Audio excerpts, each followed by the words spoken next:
बिस्मिल्लाहिर्रहमानिर्रहीम। आज मैंने ये प्रेस कॉन्फ्रेंस की कॉल दी है दो बातें करने के लिए। पहले ये कि मैं 9th और 10th मई पर होने वाले वायलेंस की मजम्मत करती हूँ। मैंने इस्लामाबाद हाई कोर्ट में इसके हवाले से अंडरटेकिंग भी दी है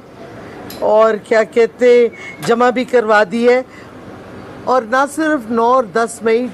और ख़ुसूसन उसकी तो बात कर रही हूँ, लेकिन हर किस्म का वायलेंस हमेशा से कंडेम किया है। ख़ास तौर पे जो स्टेट रियासती सिंबल्स होते हैं, जैसे GHQ है, जैसे सुप्रीम कोर्ट है, जैसे पार्लियामान है, ऐसे स्टेट सिंबल्स पे वायलेंस करना ईमान ने ख़ास तौर पे मेरी वजह से इस पे गुज़रना पड़ा। इस वजह से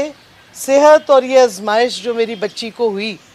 और मैंने जेल में अडियाला में इसकी वीडियो भी देखी जिधर वो इतना रो रही थी जब मुझे तीसरी दफ़ा लेके गए हैं इधर से पंजाब पुलिस वाले। मैंने ये फ़ैसला किया है कि मैं एक्टिव पॉलिटिक्स छोड़ रही हूँ, और ये भी मैं कहना चाहती हूँ कि आज से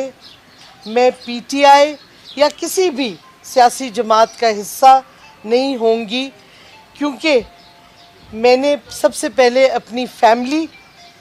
बिलखसूस अपनी माँ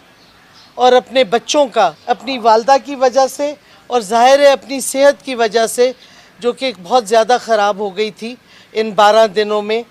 मैं क्या कहते तवज्जो इन चीज़ों पे अब ज़्यादा दूंगी। मेरे बच्चे और मेरी वालदा मेरी प्रायोरिटी